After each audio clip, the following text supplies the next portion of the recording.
1장 400년 8장 보겠습니다. 26절에서부터 봅시다.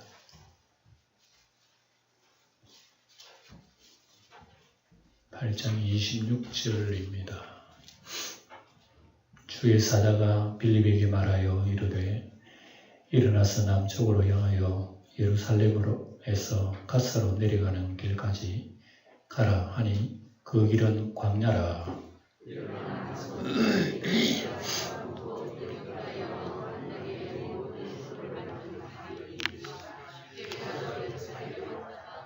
돌아가는데 수리를 타고 선지자 이사야의 글을 읽더라.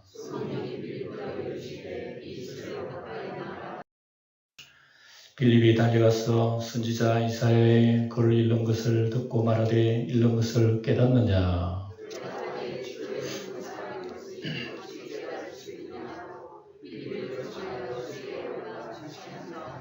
아멘. 빌립이 에티오피아 내시에게 복음 전하는 내용입니다. 26절에 보면 주의 사자가 빌립에게 그랬죠. 빌립이 누구요? 7 집사 중에 한 사람입니다. 그러니까 초대교회 가만히 보면 예루살렘 지킨 사람들은 사도들이지만 실제로 나가가지고 복음을 먼저 전한 초석들은요 집사들이에요. 그러니까 사도들만 복음 전하는 직분이 아니라니까요. 예. 그리고 우리 주님의 은혜를 받은 우리 모두가 다 하나의 전도자입니다. 전도자. 그러니까 초대교회 아주 열심히 있는 이런 집사들이요 아주 큰 일을 했어요. 하늘나라를 위해서. 빌립에게 말하여 이르되 일어나서 남쪽으로 향하여 예루살렘에서 가사로 내려가는 길까지 가라 하니 그 길은 광야라. 누가 지시했습니까? 천사가지, 천사. 일일이 천사가 가라. 그러니까 참 신비한 일이다, 그죠? 우리 영적인 신비한 일이에요. 그래서 우리가 늘 주님 앞에 붙들려 살아가게 될 경우에 하나님의 인도하심을 받게 되는 겁니다.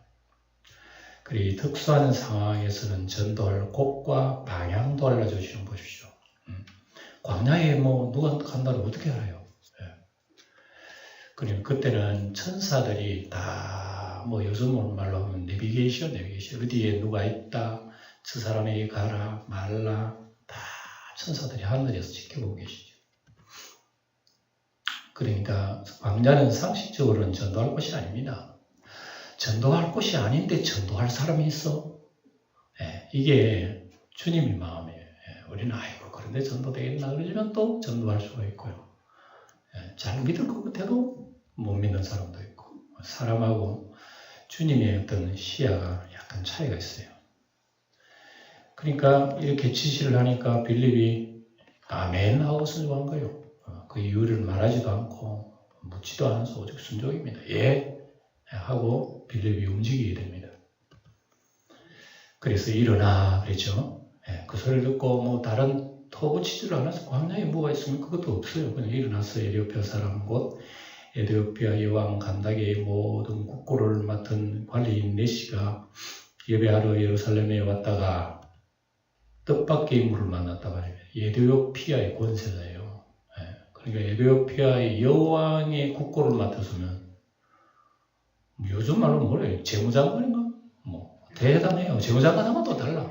그 당시에는 국고를 맡았기 때문에 나라의 살림을 자기 손으로 지금 움직인 사람이니까 실권에 있어서는 여왕보다 더 큰 실권을 가졌던 그렇게 봐도 됩니다. 이 사람에게 복음이 전해지는 거예요.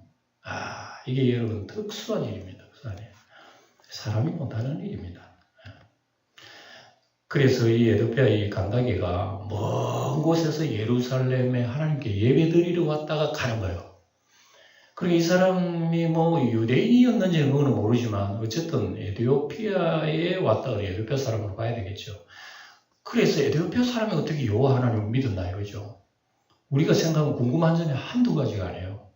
그런데 우리가 알지 못하는 그 나라에도 하나님 믿는 사람이 있었다는 겁니다. 옛날에 아브라함 때에 아브라함만 믿은 게 아닙니다. 그 가나안 땅이 예루살렘이라고 하는 곳에 멜기세덱이라고 하는 사람도 있었어요. 그러니까 우리가 성경에 보면 인물 이름들이 나오지만 이름 없는 사람 중에서도 하나님 섬긴 사람들이 있었다는 걸 알 수 있어요. 참 우리 하나님의 뜻이 그래서 우리가 알 수가 없는 거예요. 엄청난 놀라운 역사입니다. 하나님은 사모하는 자에게 만족해 하신다. 그러니까 이 국고를 맡은 내시가 하나님 말씀을 항상 사모했다는 겁니다. 그 먼 곳에서 여러분 예루살렘 안 가면 어때? 자기 자리, 자기 현장에서 기도하고 있으면 어때? 그래도 하나님은 기뻐하실 건데. 그런데 막 보세요. 에드오피아 지도를 보세요. 엄청나게 먼 거리입니다. 어디 아프리카지요? 에드오피아가. 그 먼 거리에서 몇 날 며칠 걸렸을 거예요. 자기 혼자 뭡니까? 신하들 데리고 오는 거예요. 그러니까 이거 한 가지만 보더라도 에드오피아 이 내시가 얼마나 참 믿음이 돈독한 걸 알 수가 있습니다. 그래서 우리가 알 수가 있는 것은 이 사람은 갈 때 이제 빌립을 만나 무슨 일을 했나 그걸 다 보면 이 사람 진짜 믿음이 보통이 아니다 알 수가 있어요. 그러니까 사모하는 영이 있었다. 그 마음속에 그가 사모하는 영혼에게 만족을 주시며 줄인 영혼에게 좋은 것으로 채워주시는다. 그 먼 곳에서 갈망하는 심령이 있으니까 왔지. 우리는 교회 가까이 있어도 교회 잘 안 가려고 그러는데 이런 심령이 참 진짜 진정한 마음이다. 진정한 신앙이다. 하는 걸 이런 사람들에게 은혜를 주신다고 합니다. 이제 예배 마치고 술을 타고 선지자 이사야의 글을 읽더라. 돌아가는데 자기 고향으로 돌아가죠. 읽더라. 그래서 신앙의 열정과 사모함이 대단하다는 걸 우리가 느끼게 돼요. 이 한 가지만 보더라도 참 대단하다. 하나님께서 은혜를 주신다고 합니다. 성령이 빌립들어 이르되 이 수레로 가까이 나가라. 말씀 듣고 무조건 따라가 봅니다. 그러니까 이 사람을 만나게 되는 거예요. 사모하는 영혼을 위하여 천사와 성령이 지시했다는 것이 얼마나 놀라운 일입니까? 30절에 빌립이 달려가서 선지자 이사야의 글을 읽는 것을 듣고 말하여 읽는 것을 깨닫느냐 물어봅니다. 그 무슨 말인지 아십니까? 물어봅니다. 그러니까 무슨 뜻인지 몰라도 성경 읽기에 열정이 있었다는 것만은 우리가 알 수 있습니다. 제가 아침에 말씀드렸습니다만 성경 일부러 그 뜻 모르는 걸 왜 읽으려고 하지 말고 그냥 읽으세요. 읽으면 됩니다. 쭉 읽다가 하나하나 나중에 이해가 될 수 있는 그런 지혜도 주시고 은혜도 주실 것입니다. 그러니까 이 내시가 평소에 수리를 타고 성경을 읽을 정도 같으면 평소에도 많은 성경 두루마리를 읽었다는 걸로 알 수 있습니다. 그러니까 이렇게 사모하는 열정이 있는 거예요. 열정이니까 주님께서 은혜를 주신다 말씀입니다. 31절을 대답하되 지도해 주는 사람이 없으니 어찌 깨달을 수 있느냐. 어찌 이런 걸 또 느꼈는지 몰라요. 이 지도를 누가 해줘야 깨우쳐 주셔야 내가 알겠다 하고 빌립을 정하여 술이 올라가 같이 아니라. 그래서 전도자는 복음을 잘 이해를 해야 합니다. 이 빌립이라는 집사가 그 성경 이런 걸 다 이해를 해요. 그래서 사모하는 자를 가르치는 것이 전도자입니다. 그래서 우리 주변에도 제가 아침에 광고를 했습니다만 여러분 우리가 전도 쪽지 같은 거는 필요할 때는 한두 장 가지고 있다가 시간이 나서 얘기할 어떤 기회가 있으면 전도하는 겁니다. 전도해서 한 영혼이라도 영생 구원 얻으면 얼마나 좋은 만남이겠어요. 그런 걸 여러분들 시도를 해야 됩니다. 그걸 내가 못해. 전도 못해본 사람들은. 사람 만나기 얘기를 못 꺼내는 거야. 무서워가지고 이게 뭐라 할까 싶어서. 그것도 경험이에요. 자꾸 경험 쌓아보면 사람이 안 들어. 우리 화요일마다 전도부에서 참 수고를 많이 합니다. 우리 전도부 원들이 애를 쓰고 수고를 하시고 하시는 거 참 좋아요. 그런 경험이 굉장히 자기를 강하게 만듭니다. 그런데 이제 전도부도 전도부지만 우리가 개인적으로도 그런 자세를 가지고 생활 속에서 훈련해 나가면 대단히 자기 영적 유익을 가질 수 있다. 제가 말씀 32절 읽는 성경 구절은 이것이니 읽었을 때 그가 도살자에게로 가는 양과 같이 끌려갔고 들 깎는 자 앞에 있는 어린 양이 조용함과 같이 그의 입을 열지 아니하였도다. 이거 어디 있는 말씀이요? 창세기 있나?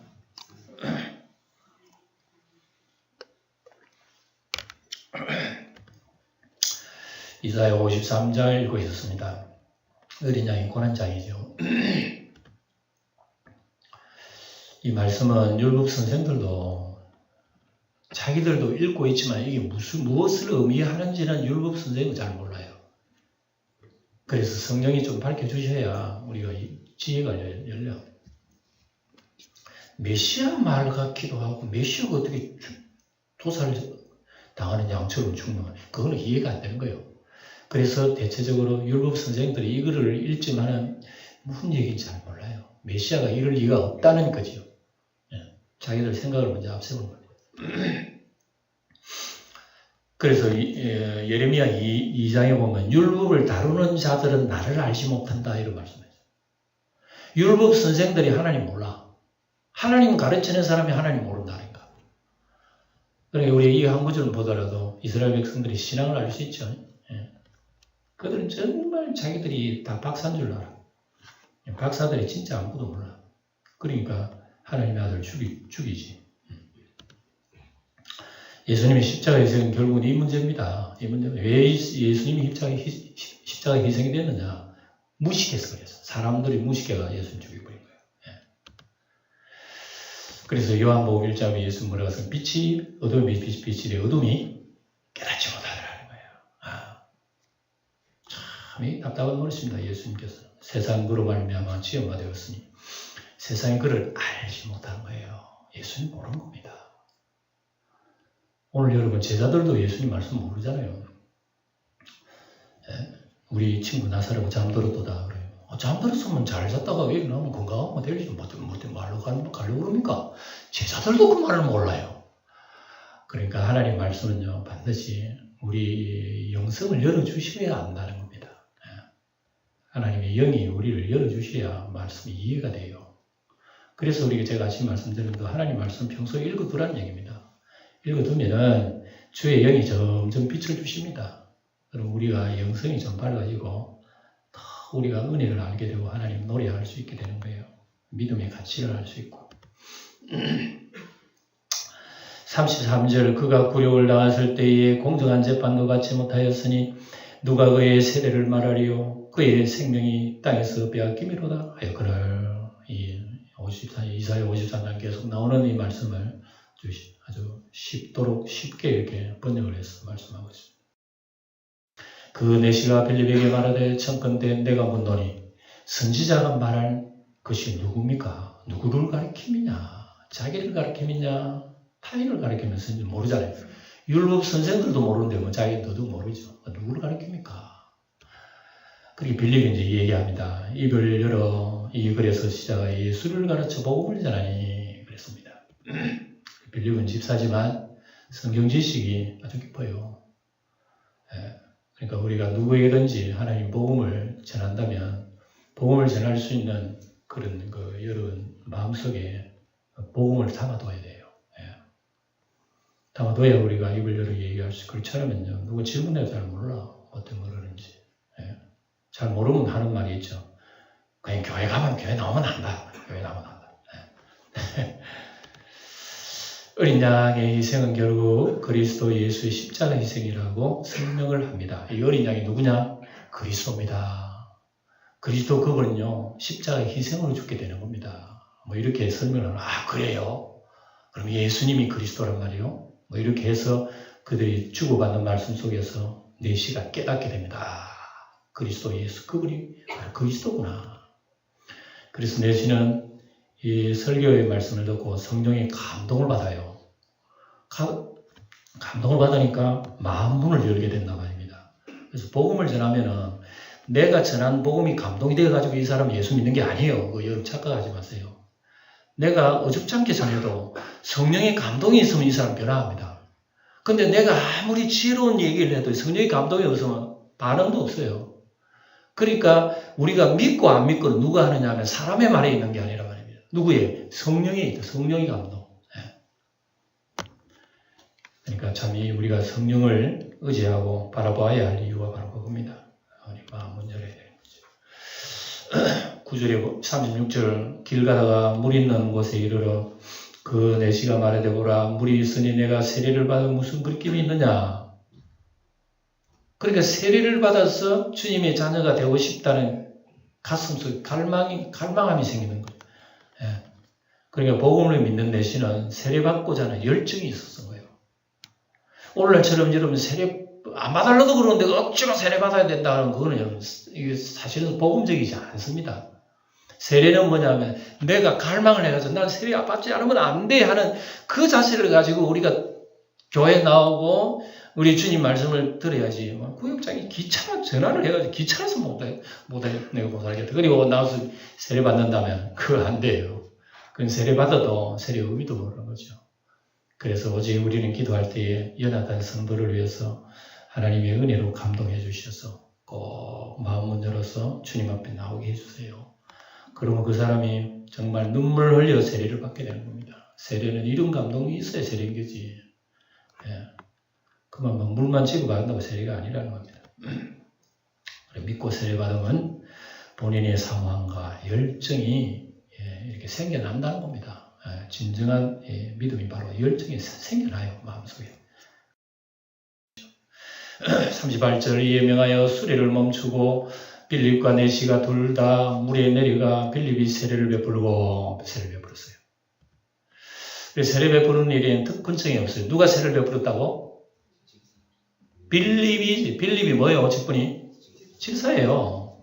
집사가 세례를 베푸는, 요즘 집사가 세례 베풉니까? 왜 못 베푸죠? 법으로 만들어놨기 때문에요. 법이 그리 무서운 거야. 그러니까 지금은 왜 목사만 세례를 주냐 하면은 교회 역사가 그 당시는 초기 당시란 말이야. 예? 초대 교회이기 때문에 이런 게 더 멀었어요. 그래서 그때는 빌립 외에는 세례 줄 사람이 없는 거예요. 그래서 성령이 허락하셨어요. 근데 교회가 이제 부흥 발전하면서 역사가 쭉 지나오는 동안에 무분별하게 되는 거예요. 무조건 아무나 세례 줄 수 있다고 하는 이런 게 교회를 오히려 어지럽히게 되는 거예요. 질서를 무너뜨려 버린다. 그래서 이 교회 역사 가운데서 이런 것을 하나하나 정리해 오던 역사 속에 교회법이라고 하는 것이 있어요. 교회법 속에 이걸 묶어둔 겁니다. 반드시 교회 목사에게 한해서만 할 수 있도록 교회 질서상 이렇게 그려놓은 겁니다. 둘이 물에서 올라올 때에 주의 영이 빌립을 이끌어간지라 내시는 기쁘게 길을 가므로 그를 다시 보지 못하니라. 끝났어요. 39절에서 여기서 8장 내용이 정리가 됩니다. 빌립은 성령의 인도에 따라 길을 갔고 또 성도는 성령의 인도함을 받아야 한다는 걸. 빌립이 보세요. 자기 마음대로 가니라. 그게 아니라 누구에 의해서 주의 영이 빌립을 이끌어간지라 그랬지. 내 가고 싶던 마음대로 가고 그게 아니라 항상 이런 구절들은요. 우리에게 굉장히 강조점을 두는 겁니다. 성도들아 우리 신앙생활 할 때 주의 영으로 중심을 해라. 그 얘기입니다. 그럼 주의 영이 우리를 지시하고 인도해 올 수 있도록. 그러니까 살아있는 신앙, 이게 부활신앙이라고 합니다. 갈라디아 5장 16절 우리 소리내 읽어봅시다. 시작. 너희는 성령을 따라 행하라. 그리하면 육체의 욕심을 이루지 아니하라. 우리가 자꾸 성령의 소리를 안 듣는 그런 게 습관이에요. 육체의 소리만 자꾸 듣다 보니까 여러분 이게 낯설게 들리는 거예요. 성령의 소리가 뭐야? 자꾸 이렇게 들리는 거예요. 그래서 우리가 습관적으로 주의 말씀을 가까이 하라는 얘기 바로 그럽니다. 그 속에 주님의 영이 말씀을 우리에게 얘기해 주셔요. 그래서 우리에게 양심 깊은 곳에 성령의 소리가 세미하게 들려요. 우리는 그 따라 우리는 움직여 나가야지. 그렇지 않으면 맨날 들리는 게 육신의 욕심, 이 얘기만 우리가 가슴 속에 들려오게 되는 거예요. 그래서 내시는 이후로 기쁨의 인생길을, 내시는 기쁘게 길을 감으로 그랬죠. 기쁘게 길을 갔다가는 굉장히 의미가 있어요. 내시가 권세가 있어서 인생이 기쁘게 아닙니다. 예수님에게 변화된 그 새로운 생명의 길로 갔기 때문에 그 인생이 헌연한 길로 갔다고 해요. 그러니까 우리의 인생길은 기쁘게 가는 인생길은요. 예수님을 통해서 변화되는 길입니다. 세상 것 가지고 기쁘게 가는 길은 없어요. 다 끝에는 안 좋아요. 그래서 우리의 기쁨의 인생길은 뭐냐? 예수 그리스도를 영접하는 데 있습니다. 여기에서 우리의 진정한 인생의 삶의 만족이 있는 거예요. 인생길이 주는 기쁨은 여기 있고 주 안에서 항상 기뻐하라. 다시 말하면 기뻐하라 그러죠. 우리 뭐 예수 믿는 사람은 뭐 기뻐할 일이 뭐가 있어요. 그런데 성경에는요, 진짜 예수 믿는 사람만치 진정한 기쁨을 가진 인생은 없다. 그 얘기입니다. 그러니까 우리가 이 의미를 잘 새겨서 진정한 기쁨으로 우리가 인생을 승리해야지, 예수를 믿는다 하지만 세상 것으로 맨날 우리가 고심하고 어두워하고 괴로워하고 하면 안 됩니다. 우리 주님을 바라봐야 되겠죠. 항상 기뻐하라, 쉬지 말고 기도하라, 범사에 감사하라, 뭐 이런 말이 다 같다. 빌립은 그 다음에 어디로 갔나 지도를 볼까요? 아소도에서 나타나 여러 성을 지나 다니며 복음을 전하고 가이사랴에 이르니라. 누가 인도했다고? 그래, 성령이 인도한 겁니다. 광야에서 아소도로 인도하고 너 저 위에 올라가. 저 위에 가이사랴에까지 올라갑니다. 로마 총독부가 있는 곳까지. 야, 옛날에 참 전도자들 먼 데까지 걸어서 갔으니까 참 고생도 많이 했습니다. 자, 이래서 8장을 마치고 9장으로 들어가 봅니다. 9장 1절을 다 같이 읽어봅시다. 시작. 사울이 주의 제자들과 대하여 여전히 위협과 살기가 든 대제사장에 가서, 자, 이제 8장까지는 빌립이 전도했다까지 딱 마치게 되고, 9장에는 무슨 얘기가 하면 사울이라고 하는 사람이 얘기가 등장합니다. 그러니까 이 사울이 얼마나 이 굵직한 기독교의 인물인가 하는 것을 9장부터 알려주는 거예요. 예. 사계등이 아주 사울이 등장하기까지는 굉장히 기독교 복음이 박해를 많이 받았습니다.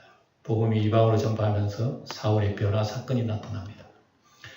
그래서 바울의 개종은 기독 역사의 획기적인 하나의 사건이에요. 네. 우리 사울이 바울이 되어서 복음 전했다고 하는 것은 요즘 말로 표현하면 조계종 무슨 총무되는 사람이요. 네? 그 부처 내버리고 다음날 영광에 와서 세례받고 예수 믿는 바로 이런 얘기예요. 네. 얼마나 불교에서 야단치 야단같이 그런데 그러니까 이 바울의 변화는 그런 사건입니다. 엄청난 사건입니다. 영적으로 말하면 아주 천지를 진동하는 그런 사건입니다. 하나님이 친히 예비하신 종으로 세워주신 거죠. 그리고 기독교 박해 속에서도 하나님의 복음은 방해받지 않고 도리어 교회가 부흥. 이간에 기독교 죽으라고 막 망치로 때렸는데 튀는 곳마다 막 기독교가 부흥을 해버려. 그러니까 마귀 생각하고 하나님의 생각하고 딱 하나 차이가 바로 그겁니다. 마귀는 기독교를 때려버리면 다 죽을 줄 알지만 때리는 기독교를 더 퍼뜨리게 해버리는 것이 하나님의 지혜란 말입니다. 놀랍잖아요. 그러니까 마귀는 한 수 모자랍니다. 우리 지혜롭다. 보세요. 2절에 보면 다메섹 여러 회당에 가져갈 공문을 전하니 이는 만일 그 도를 따르는 사람을 만나면 남녀를 막론하고 결박하여 예루살렘을 잡아오려 함이라. 파리 잡는 파리채로 비유를 했습니다만 우리 기독교는 파리는 아니죠. 비유를 하자면 이렇게 박해를 했단 말이에요. 착 때려가 잡아주길래. 기독교는 박멸하기가 열심히 얼마나 참 대단한지요. 근데 보세요. 예루살렘에서 다메섹으로 가는 게 여러분 지도를 보면 거리상으로 240km입니다. 240km에 자동차로 가면 몇 시간만 하면 대번에 가겠지만 걸어가면 사람 7일 걸리면 7일. 저 7일 이방 나라 다음에 그것도 다 자기 나라가 아니에요. 이방 나라 저 수리아 지방 올라가가지고 다메섹 잡으러 가는 거예요. 참 이렇게 열심히였어요. 사울이라는 사람이요. 그래서 사울에게는 이것이 하나님의 뜻이라고 생각한 거예요. 하나님 내가 열심히죠. 이래봐도요 하나님 앞에 최고로 청소된 사람이에요. 사울은 아마 자기 자신한테 그런 만족을 가진 사람이에요. 이것은 성경을 보면 바른 지식이 없는 사람이 열심히 한다. 그리고 우리 여러분 속설로 무식한 사람이 용감하다는 그런 말이 있잖아요. 그죠? 그러니까 하나님 뜻을 모르면서 자기가 최고로 잘한다는 이게 율법적인 의의. 바울 사도가 이제 쭉 얘기하고 있습니다. 로마 10장에 보면 나와요. 그들이 하나님께 열심히 있으나 올바른 지식을 따른 것이 아니니라. 누구의 그림입니까? 바울의 그림. 자기가 이런 걸 쓴다면 옛날에 그랬다고요. 내가 하나님 앞에 이렇게 열심히 있는데 알고 보니까 엉터리더라. 모르고 있다. 그러니까 하나님의 의를 모르고 자기 의를 세우려고 힘써 하나님의 의에 복종하지 아니하였느니라. 이 자기 소리요. 그러니까 우리가 예수를 믿어도 여러분 보세요. 우리 주변에 여호와의 정인도 있고 뭐 종교 행위를 하는 어떤 뭐 여러 종교 이단들도 있어요. 근데 이단들 보면 열심히요. 아주 열심히요. 그리고 열심인 그것은 우리 교회들이 본받아야 되는데 그런 건 잘 보고받지 못해요. 여호와의 정인들이 참 열심입니다. 잘 아시죠? 굉장히 열심히 해요. 조직적으로 딱 두 사람 해가지고요. 대단히 열심입니다. 그래서 이 열심은 좋은데 이건 다 여러분 자기 의입니다. 하나님과는 상관없는 열심이에요. 그래서 4절에 보면 그리스도는 모든 믿는 자에게 의를 이루기 위하여 율법에 마침이 되시니라 그랬습니다. 그래서 예수님이 십자가에 죽으심만이 우리를 구원하는 의이지 그것 없이 무슨 열심히 한다고 선한 일을 한다고 뭐 종교행위 한다고 되는 게 아니라면. 그래서 예수님이 나는 길이요 뭐라 그랬어요? 진리요 또 이것 없이는 아버지께로 올 자가 없다 그랬으니까 여러분 그 말씀 그냥 들었었는데 이렇게 생활했다 말입니다. 사울이라는 사람. 그래서 사울이 길을 가다가 어디에서 다메섹에 가까이 가더니 호련히 하늘부터 태양빛보다 더 밝은 빛을 만났어요. 둘로 비친 이 사람이요. 가다가 와당탕 자빠져 버렸어요. 정오의 해보다 더 밝은 빛이 비치니까.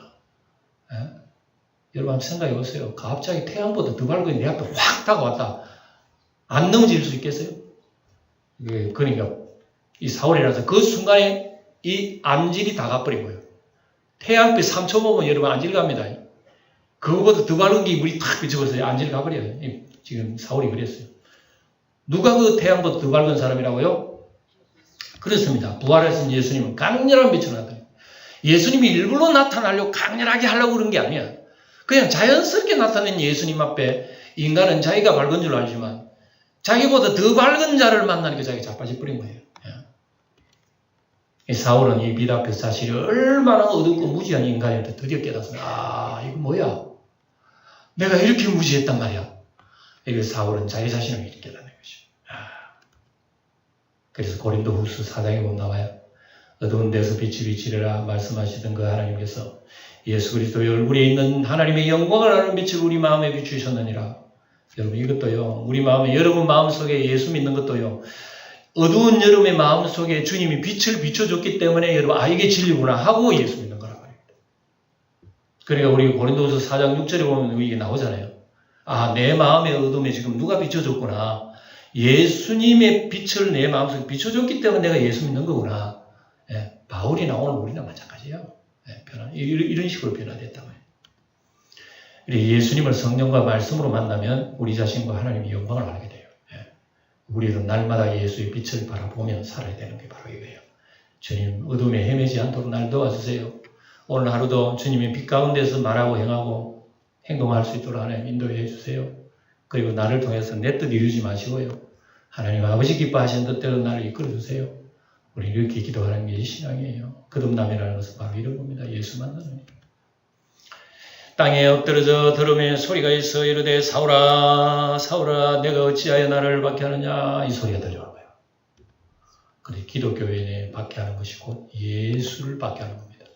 교회를 박해하는 것이 예수를 박해하는 거예요. 어찌하여 나를 박해하느냐. 그럼 바울이 입장 나 예수 박해한 거 아니에요. 기독교인들 박해한 거죠. 아니야. 교회를 박해하는 것이 곧 나를 박해하는 거예요. 예수를 박해하는 거야. 그리고 이 형제를 우리 예수 믿는 형제를 사랑하는 것이 곧 예수를 사랑하는 겁니다. 옆에 있는 우리 형제들은요. 다 예수님 사랑하는 사람인데 옆에 있는 형제 사랑하면 그 예수님 사랑하는 거예요. 아멘 하세요. 아멘 했기 때문에 옆에 있는 형제 사랑해야 됩니다. 사랑해야 돼요. 너희를 영접하는 자는 나를 영접하며 그랬잖아요. 보세요. 이 목사말 아닙니다. 주님이 그랬어요. 너희를 저버린 자는 나를 저버린 것이다. 옆에 앉은 사람 무시하면요. 예수님 무시하는 거예요. 알고나 무시했어요. 얼마나 옆에 앉은 것도 대단하고 참 귀한 분인지. 대답하되 주여 누구시니까? 이르되 나는 내가 박해하는 예수라. 놀랬어. 그래서 복음 구원은 주님이 찾아오시는 거예요. 그래서 복음이 뭐냐? 예수님이 찾아오는 게 복음이에요. 바울이 찾아간 거 아니잖아요. 이 사울이라는 사람 찾아간 게 아니라 죽이려고 찾아간 것뿐이에요. 근데 이 사울에게 찾아온 분은 예수님이에요. 그래서 복음 구원은 예수님 찾아오는 길입니다. 여러분들이 여러분 뭐 교회 나오고 예수 믿은 줄 알지만 사실은 주님이 여러분을 찾아가셨어요. 아담 때부터 찾아오신 하나님 아시죠? 아담아 내가 어디 있느냐? 아담이 뭐라 그랬죠? 아이고 무서워 죽었나이다. 보세요. 아담이 그림 보니까 얼마나 무서운지. 아니 전에는 볼 때마다 쌍손 들고 찬양했던 분인데 언제는 무서워서 그걸 얼굴을 못 들어. 이거 여러분 사람 마음의 변질 아닙니까? 죄가 들어오면 이상하게 하나님이 무서워져. 도둑질하고 나쁜 짓 하면 경찰 가면 마음이 덜컥했네. 잡힐까 싶었어. 우리 예수 믿는 사람 영적으로 죄 지으면 하나님 생각 아유 마음이 덜컥해버려. 우리가 주님 바라볼 때마다 찬송이 나와야 그 정상적인 마음에 이 변질되지 않도록 기도해야 됩니다. 그래서 구원과 믿음은 은혜라고 하는 거예요. 우리가 구원받고 믿음 가진 거 은혜예요. 예수님이 믿음 주시려고 우리에게 얼마나 여러분 큰 희생을 주셨는데 말 못해요. 에베소 2장 8절 시작 읽어봅시다. 너희는 그 은혜로 인하여 믿음으로 말하며 구원을 받았나니 난 것이 아니요 하나님의 선물이라고 해요. 선물이요 선물. 네? 믿음 선물이라고 그러니까 여러분 놀라는 사람은 하나도 없다. 진짜로. 네? 너무 엄청나서 못 놀라는 거예요. 네? 너무 엄청나기 때문에 믿음이 선물이라는 거. 너는 일어나 시내로 들어가라. 내가 행할 것을 내게 이룰 자가 있느니라. 야, 예수님이 일일이 지금 이 핍박자, 박해자 사울에게 가까이 얘기를 하며 들어가라. 주님 모든 대책을 세워놓고 다 진행을 하는 거죠. 야, 우리 주님은 정말 계획이요. 치밀하십니다. 다 계산해놓고 하셔요. 주님. 사울을 위하여 곳곳에 사람을 예배해 놓습니다. 아나니아, 바나바, 우리 이제 사도행전 쭉 보면 하나님이 어떻게 이런 오밀조밀을 한 일을 너무나 정말 기계처럼 착착착착 정확하게 맞춰갑니다. 하나님이 하시는.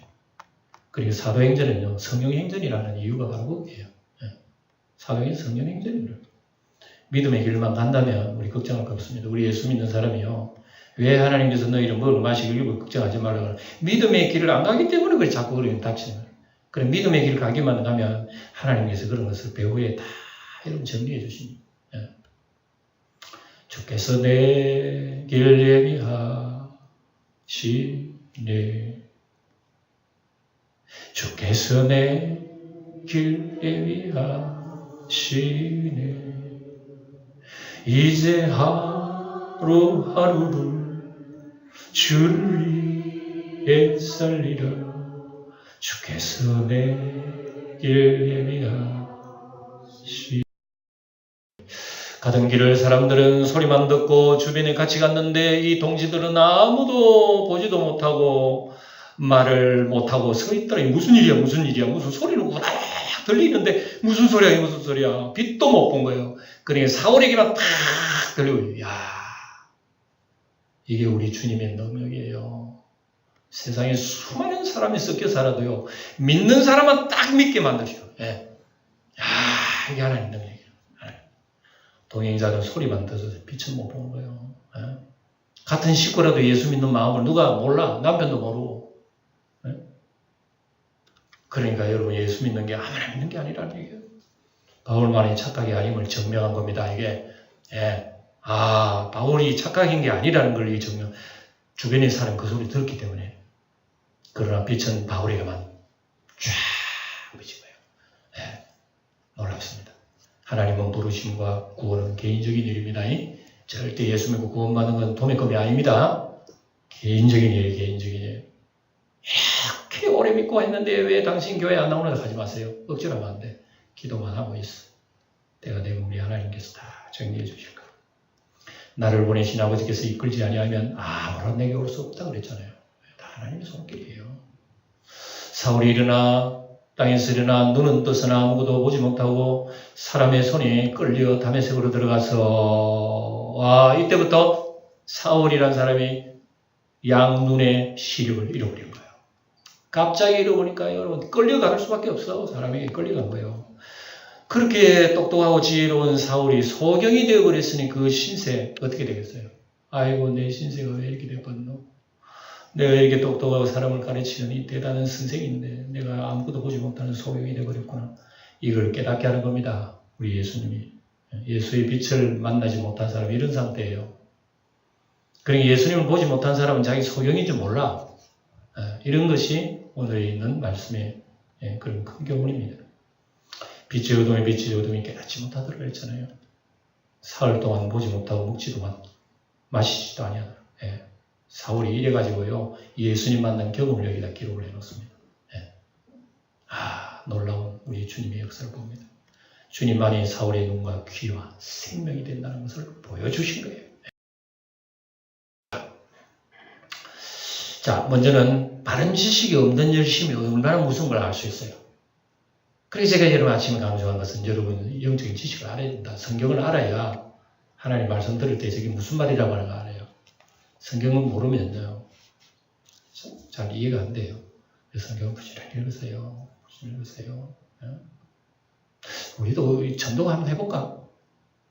구역마다 여기 적히고 있긴 했어요. 구역 1구역은 한 주일 동안 250장 읽었고 2구역은 87장 읽고 3구역은 땡이고 4구역 땡이고 5구역 20장 읽었고 혼자 읽었단 말인지 같이 다 더 하기로 했다는지 잘 모르겠는데 이런 걸 해서 읽게 되는 것만치 재미없는 일이 없어요. 그건 재미없어. 여러분 읽어. 그렇게 되면요 여러분들이 영적으로 가다는 거 꼭 기억합니다. 사울은 두 번째 이 예수님의 빛 앞에서 자신이 얼마나 어둡고 무지한 인간이었던가 드디어 알게 된 거예요.